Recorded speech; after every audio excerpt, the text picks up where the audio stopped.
जी ये अलग से ये आयत को ये देना है। ठीक है जी।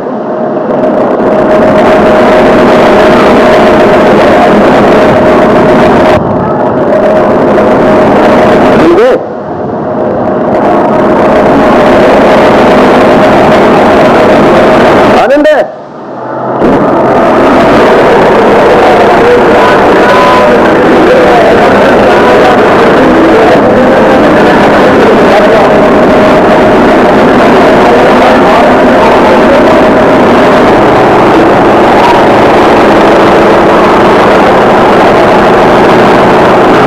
इसलिए बताया कि गुरु गोविंद दोनों खड़े, एक तरफ मटका में पानी रखा, एक तरफ नलका। सतयुग में कौन से न आदर दो जिससे भी लाभ मिलता रहा। तो उसने देखा कि नलके से पानी मिला है तो नलका ज्यादा पूजनीय है, पानी तो कल खत्म हो जाएगा। इसी प्रकार कहते हैं कबीर हरि के रेत का और गुरु की संग में जा, कबीर गुरु जो रेत जाता फिर हर नींद रहता है। मटके का पानी जैसा आपका प्रारंभ संस्कार खत्म हो गए, शुभ कर्म, आप फिर गुरु के पास जाइए और वहां से मटका फिर भर लाइए। अगर पानी नलका खराब हो गया तो पानी को नहीं मिला। गुरु आपसे विमुख हो गया, आपके प्रति उनके कोई ऐसा आ गया भावना, तो फिर आप इस लाभ से वंचित हो जाओगे जैसे गुरु से पहले था। ज्ञान प्रकाश, अब कहते हैं ज्ञान प्रकाश गुरु मिले, जो जन बिसरे जाए, इन्होंने कहा सोजन बिसरे जाए। अब उसमें परमात्मा में मुश्किल से गया नहीं और समझ किया हमें ज्ञान, अंधे को अंधा मिला राह बतावे को अंधा गुरु जो पीछे लागण गए अंधा गुरु और अंधा चेला दोनों ठेलन ठेला। गुरु बन देखो, गुरु के माध्यम से जो किया जाता वही सफल होगा और बिना गुरु बनाए, बिना गुरु की आज्ञा सीधे दान करते हुए बेकार जाता है। कबीर हरि की भक्ति बिन राजा रसद हो, माटी लगे कुमार की और घास में डारे को, जो क्यों बनेगी राजा के ना, ये परमात्मा ना बस। अगर राजा भी भगवान बग दे तो इसकी किसी बात नहीं, पर जो राम नाम नहीं लेते तो राजा भी क्यों ना हो, तो गधा बने और माटी लगा कुमार का। कभी बाहर बनाना दो अपना कुमरे का खरा और फिर रोटी भी भोजन भी कितने पास आएगा बाहर जा करके कुर्डिया पर रूढ़ी पर। कबीरा दर्शन साधु का करतन कीजिए काम, जो उद्यम से लक्ष्मी आलस में आलस मन से हान। जैसे काम करे तो माया मिले, इसी प्रकार संतान के दर्शन मत करके कर लेगा, उसमें आलस नहीं करे तो वो आपको इसी प्रकार लाभ देगा। जैसे काम करे जगन मिल गया और दर्शन करे तो परमात्मा के मार्ग का ज्ञान हो जा। संतों के पास जाने कोई बात बने। एक घड़ी आधी घड़ी आदि जो सो आद, कबीरा संगत साधे की कटोर को अपराध। परमात्मा हमारे पास ऐसी आई है जो एक दिन के सत्संग में बीड़ी शराब त्याग कर राम नाम ले लिया। अगर ये सत्संग में ना आती उनका जीवन ये ही बर्बाद हो जाना था जैसे उनका बाकी का सुनेगा। तो इसलिए कहते हैं संतों के दर्शन से सत्संग में दान पर जीवन उद्धार होता है। भक्ति द्राविड़ उपजी गाये रामानंद, प्रगट करी कबीर में सात गीत में खंड। इस सतमार्ग का दर्शन केवल कबीर साहब ने किया, लेकिन रामानंद जी जो बंदी छोड़ के ये जो गुरुदेव थे इस तीन लोग की भक्ति में सबसे श्रेष्ठ थे।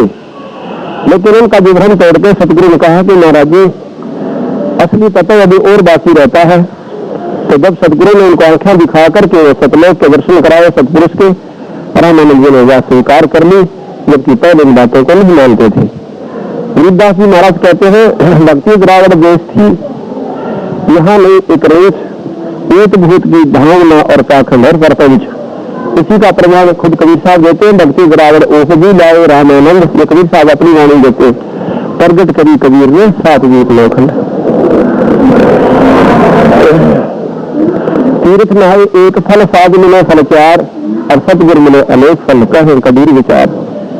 कहते तीर्थ में स्नान करने पर एक फल मिल गया और किसी संत से मिल गए तो आपको चार फल मिल गए, कोई मतलब कमी मिल गई।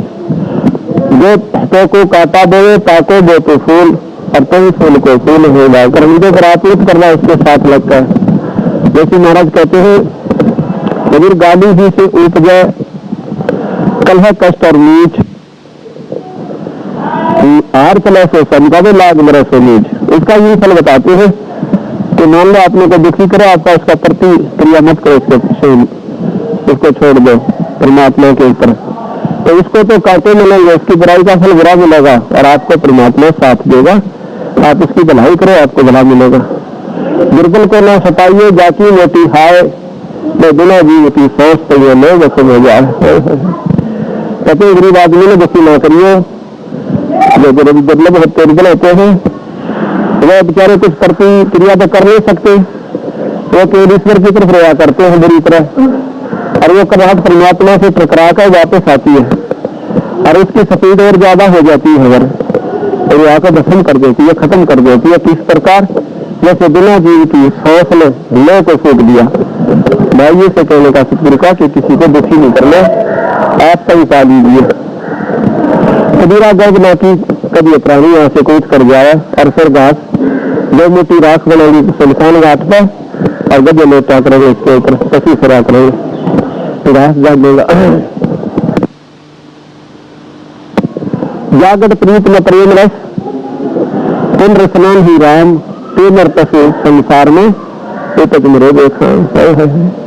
जो परमात्मा का नाम नहीं लेते और प्रेम भाव से, तो वो महाराज बताओ पशु मेरे लिए कोई अंतर नहीं है। काम का पैदा हो और मर गए, आपने बना के कुटुंब जैसे एक सूरी है, वो 18 बच्चे 12 बच्चे एक का सीजन में ताड़ देती है, और ऐसे ऐसे पता नहीं कितने साल गया भी अगर कार्य जीव कर गया, जो मनुष्य बाहर के परमात्मा न बचता, तो पशु मरीज में कोई अंतर नहीं बताते।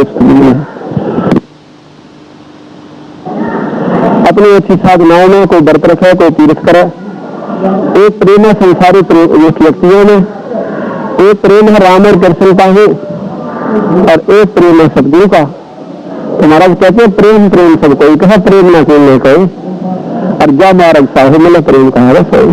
उन्हें सतमार्ग को पाकर फिर उस रास्ते में जो प्रेम भाव आपने बनाना है, जिससे मालिक मिला सत्पुरुष मिला, तो प्रेम तो सही, बाकी भावना आपकी जैसी तो बनी रहे लेकिन वस्तु नहीं मिला। आपको शरत में भावना बना लो, प्रेम बना लो, ये मुझे बहुत लाभ करेगा, तो आपकी भावना है इसमें प्रेम, पर उसमें नहीं आपके प्रति उसका तो स्वभाव नहीं, जिसका आपने उसके प्रति प्रेम बना लिया, ये आपको काट सकता है, बच सकता है।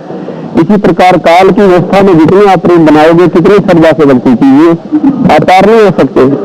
वो शरत का स्वभाव है काल का, कभी ना कभी दे मारेगा आपको। इसी प्रकार सतगुरु महाराज ने प्रेम बनाने का आपका भी छुटकारा होगा। इसे त्याग बैराग है समता कई से ज्ञान और सुख पाई सब जीव से भक्ति पर बंदी महाराज कहते हैं कि विषय त्याग बैराग है, विकारों को त्याग कर आप बैराग घर में भी कर सकते हो। एक और साल लपेट रखे थे, आगे जाकर के एक झोपड़ी में एक व्यक्ति रहता था, एक गौ रखी हुई थी और 2 व्यक्ति थे और कोई उनका संतान नहीं थी। समय पर बारिश हो रही थी, सावन का महीना था, थोड़ी थोड़ी ठंडी हवा चल रही थी। राजा ने उनकी झोपड़ी के पीछे स्वर्ग ले ली, क्योंकि घर छोड़ चुका था और परमात्मा में लीन हो गया था। तो हवा के बचाव के लिए रात काटनी चाहिए, तो रात्रि के समय वो दोनों पति पत्नी क्या बातें करते कि अच्छी फसल होगी, अच्छी बारिश हो गई है, आपको मौज होगी अपनी, ये थाकते बलख बुखारा के बाद चाहते निकलेगा, क्योंकि बलख बुखारा का बादशाह बहुत ही रिच यानी धनी व्यक्ति था। उसके दादा नाना जी थे जो वो उससे भी ज्यादा धनी थे, वो सारा का सारा धन उनको दे गए थे इब्राहिम सुल्तान को। पर सतगुरु की महिमा हुई, उस नरक से निकालकर उन्होंने उनको संत बना दिया था। अरे फिर उनकी मूर्खता तो ऐसा है जो बड़ी बूझ है, ये सिर्फ झोपड़ी मार दे दी, जमीन में गुआर बो रहे महाराज जी हो गए, क्या 60 हो गए, अरे गई ले रहे। उन्होंने सोचा कि मैं उनको सतमार्ग बता दूं, उन बड़ी बोले भक्तों को, हो सकता है उनका बेड़ा पार हो गया। जाके कहने लगा अपने मैंने धोकर तो बारिश में साफ तो ही गया था, कहने लगा भैया आप भक्ति करा करो भगवान की, ये कुछ नहीं मौज दूठी है, अब क्या कर रहे थे आप बलख बुखारा बलख बुखारा। अब तू कहा सुन रहा था, अब मैं सुन रहा था तुम्हारी झोपड़ी के पीछे, फिर मैं बताना पड़ा। कि क्या करे थे हमारे साथ बलख बुखारा के बाद सब बराबर हो गए, कोई ना उसके उसे ज्यादा है, ये क्या सौदा बोला कल मर जाएंगे कल में कदे बनोगे। और देख मैं बलख बुखारे का बादशाह राज छोड़िया, उनकी बेटी कहा काम करा है, मैं बोले असल तक बलख बुखारे का बादशाह को ना, और जब बलख बुखारे का बादशाह राज छोड़ा तेरे के बाद बड़ी बीच जब उनकी बेटी यही तक काम करा है, जब तुम वो है तो तेरे के घर में कम्मा नहीं सुनेगा छोड़ दिया। तो वहाँ क्या कहते हैं अपनी छोड़ जाती कि रांडी ढांडी ना पचा ये बर्तन ये काग, और बलख बुखारा छोड़ दिया कि कोई पछली लाग। जो विकार चावले हैं उनके लिए कहा है तो पिछले संस्कारों से ही विकार छूटते ना नहीं छूटते। पीछे सबकी खैर न काहू से दोस्ती व न काहू से बैर। अब दोस्ती करे किससे, क्योंकि काल के उपासक, और बैर करे कुकर क्योंकि जीव उसके सारे। अब कुकर नीचे बैर में उनको ज्ञान है कि ये सारे बोले वाली आत्मा मेरी है, ये तो काल में दूध रखी अपने जीवन में धक्के थे। अब बैर करे तो ये मेरे सारे के सारे किसने मारे किसने बख्शे, और प्रेमी में मैं नहीं बनता कि ये मुझे पहचान नहीं रहे और इस काल की साधना करें। कबीर खड़ा बाजार में पूछा सबकी खैर न काहू से दोस्ती न काहू से बैर। बोल सतगुरु जो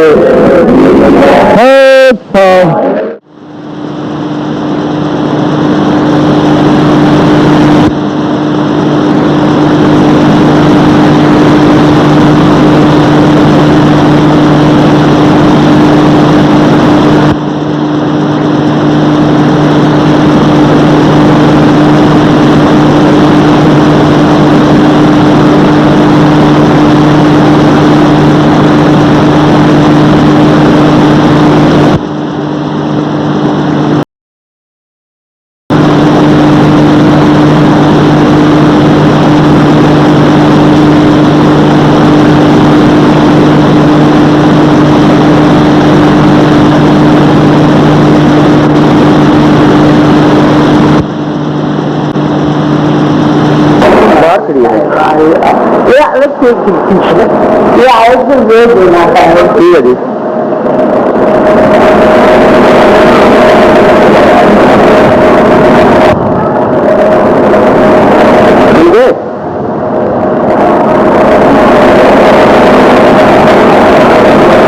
आनंद है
अगर तू कर खड़े हो जाओ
साथ बैठ गए सभी। चलो सतगुरु में बंदी छोड़ कबीर स्वामी रामानंद जी महाराज, बंदी छोड़ कबीर साहेब, बंदी छोड़ गरीबदास जी महाराज, गोरी वाले ब्रह्म सागर जी, स्वामी राम देवानंद महाराज, सर्व संतों सर्व भक्तों धर्मी पुरुषों श्री छुदानी धाम श्री काशी धाम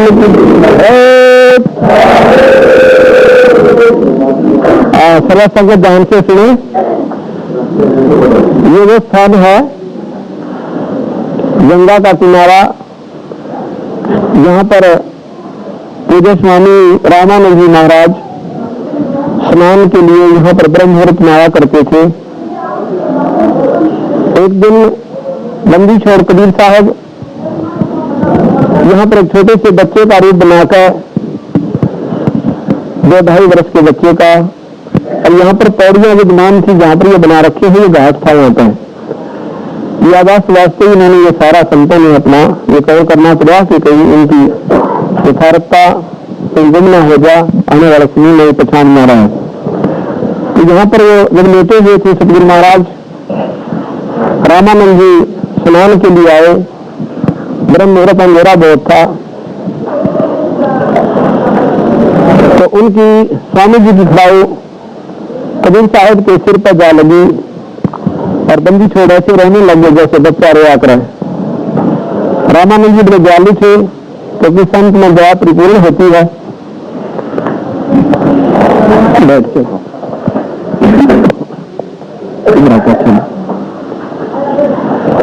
और यही बच्चे के रूप में सतगुरु महाराज रहने लगे। इसी समय रामानंद जी ने उनको गोदी में उठाया और कहा, बेटा रो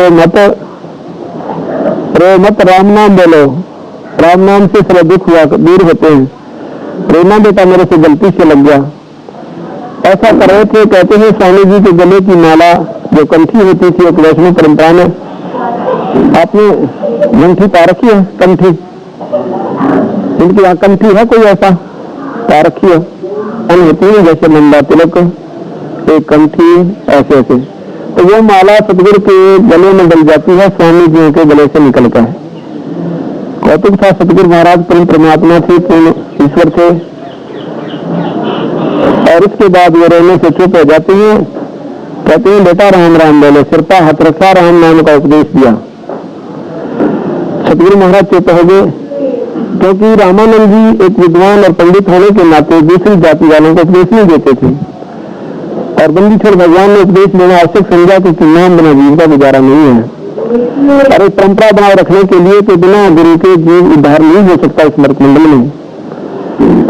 और साथ में रामानंद जी के इस भ्रम को तोड़ने के लिए कि परमात्मा के दरबार में जाति पाति कोई नहीं है, ऐसा सारा कुछ सोचकर सतगुरु महाराज ने ये कौतुक किया, ये लीला की। उसके बाद स्वामी जी स्नान करने लगे और वो थोड़ी देर के बाद अंतर ध्यान हो जाते हैं।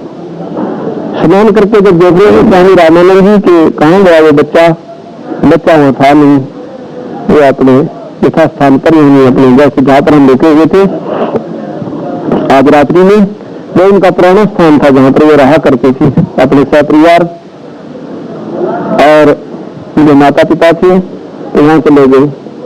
अगले दिन एक स्वामी जी कुछ दिनों के बाद कहीं सत्संग कर रहे थे, तो स्वामी जी से राम महाराज कबीर साहब ने प्रश्न पूछ लिया। इस प्रश्न का उत्तर ना देकर के उन्होंने पूछा कि तुम्हारा गुरु कौन है। उत्तर नहीं दे पाए उनकी बात का, ऐसी गुड बरह से पूछा। तो उन्होंने कहा कि आपका कौन गुरु है स्वामी जी? कि मेरे गुरु को सर्व जानते हैं, क्योंकि काशी के अंदर एकमात्र महात्मा रामानंद जी थे उस समय, जो सारे विधि से पूजा को जानते थे, सारे वेदों के ज्ञाता, बाल ब्रह्मचारी योगी पुरुष थे। उन्होंने कहा कि मेरा जो गुरुदेव है वो स्वामी रामानंद जी, श्री 1008 पूज्य स्वामी रामानंद जी, वो मेरे गुरुदेव हैं। तेरा कौन है? तो स्वामी महाराज कबीर साहब कहते हैं कि वही गुरुदेव मेरे ही जो आपके पूज्य गुरुदेव हैं। इस बात का उन्होंने बड़ा अफसोस किया कि स्वामी जी तो तुच्छ जाति वालों को, नीच जाति वालों को नजदीक भी नहीं आने देते। ये ऐसा कैसे हो सकता है? पूरी शिकायत करेगा सदगुरु के सामने, और जब पता चलेगा तो झूठ बोलता है और दुनिया को गुमराह करता है। अगले दिन क्या करते हैं कि स्वामी जी के पास उसने शिकायत की, स्वामी जी ने बुला लिया सुबह सुबह। उनके आने से पहले महाराज जी ने कबीर साहब पहुंच गए तो पर्दा लगा लिया आगे के। क्या आप तो कहते हो स्वामी जी, वो दूसरे जो स्वामी जी थे, आप तो कह रहे हो कि मैंने उनको उपदेश दिया है। तो स्वामी जी कहते मैं उनके दर्शन भी नहीं करता ऐसे व्यक्तियों के। आगे पर्दा लगाकर इधर कबीर साहब बैठा दिए। कहने लगे कि दुल्हा आ गया, दुल्हे का बच्चा। रामानंद जी 104 वर्ष के थे, कबीर साहब इस समय कुल 5 वर्ष के थे। इसमें ये वार्ता होती है। पहले 2-4 बातें करके फिर कहने लगा बैठ जा, मैं तेरे से फिर बात करूंगा, मैं पहले अपनी पूजा कर लेता हूं।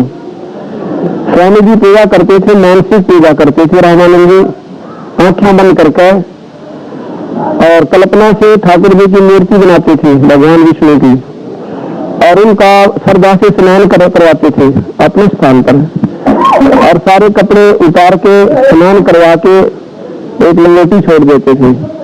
फिर उनको सारे वस्त्रों को स्वच्छ वस्त्रों को जैसे पहनाकर और तिलक लगाकर ऊपर मुकुट रख देते हैं। इस दिन ध्यान नहीं रहा कि जैसे माला डालनी भूल गए हैं कल्पना में, माला जो कंठी होती है वो गले में डालनी थी, भूल गए। मुकुट उतारा नहीं जाता पूजा के अंदर, मुकुट फाइनल होता है, फिर मुकुट नहीं उतार सकते। फिर जब मुकुट रख दिया तो फिर याद आया कि माला डालनी थी, माला डाल नहीं पाए। कोशिश की मुकुट के ऊपर से डाल दो, लेकिन वो माला मुकुट में फंस गई। अब असमंजस में पड़ गए कि मुकुट गाड़ी तो मेरी पूजा खंडित और आज काम बिगड़ गया, और मेरी पूजा आज खंडित होगी, ऐसा मन में जब निकला से विचार कर ही रहे थे। तो कबीर साहब बाहर तो बोला है कि स्वामी जी माला की गुंडी खोल लो, इस गुंडी को खोल के और गले में बांध के फिर गुंडी गांठ लगा दो, ये मुकुट में से नहीं आएगी और ना मुकुट उतरेगा, उतारना पड़ेगा। ऐसा ही जब उन्हें सुना तो इसी से कहते हैं दो पर्दा आधा पर्दा दूर बजा और मीना कंठ लगा, गरीबदास गुजरी बहुत जब बदना बदन मिलाया। मैं एक तरफ तो सारा समाज खड़ा, सारे शिष्य बैठे, और एक तरफ भगवान बैठे बंदी छोड़। तो कहते हैं कि जितने शिष्य बैठे थे उन्होंने तो नहीं मालूम मैं क्या कर रहा हूँ, आंखें बंद कर रखी कोई मूर्ति को ना, और बंदी छोड़ भगवान कबीर साहब ने बाहर से उनके मन की बात बता दी। तो सतगुरु महाराज ने उस बच्चे को छाती से लगा लिया। प्रेमी विद्वान वही होता है जो इन बातों को परख ले कि परमात्मा का कोई स्वरूप नहीं, कोई जात नहीं, ना जाने किस जाति में किस देश में ईश्वर आ जाए। अगर हमारे अंदर कोई नफरत का कारण बना रहा तो मान लो तो दर्शन नहीं दे सकता। भावना ये रहा कि परमात्मा किसी भी स्वरूप में आ सका, नफरत का कारण नहीं बनाया। तो इस प्रकार जब उन्होंने दर्शन हुए तो कहने लगा भाई एक बात तो कबीर साहब ने करीब मान ली, कि तेरे अंदर बहुत बड़ी प्रबल शक्ति है, आप महान आत्मा हो, लेकिन आपने झूठ को बोला कि मैंने आपसे मान ले रखा। उन्होंने कहा कि स्वामी जी, एक दिन आप स्नानार्थ गए थे और मैं पैड़ियों पर लेट रहा था, आपका जो खड़ाऊ थी मेरे सिर में लगी थी, आपने कहा बेटा राम राम बोलो, राम नाम उपदेश देते हो, और मैंने वो मान ले लिया। और एक माला देते हैं, ये देखो ये माला आपकी मेरे गले में। रामानंद जी कहने लगा, बच्चा वो तो 22 साल की आयु का बच्चा 2 वर्ष की का होगा ज्यादा से ज्यादा, और आपकी आयु बहुत बड़ी, क्योंकि 5 साल के बच्चे बहुत बड़े हो जाते थे, 600 वर्ष पुरानी बातें हैं।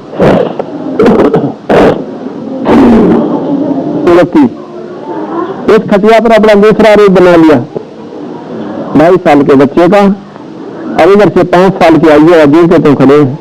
अगर आप ये वीडियो YouTube पर देख रहे हैं तो हमारे चैनल को सब्सक्राइब करें और बेल आइकन को दबाना ना भूलें। अगर आप Facebook पर ये वीडियो देख रहे हैं तो हमारे पेज को लाइक करें।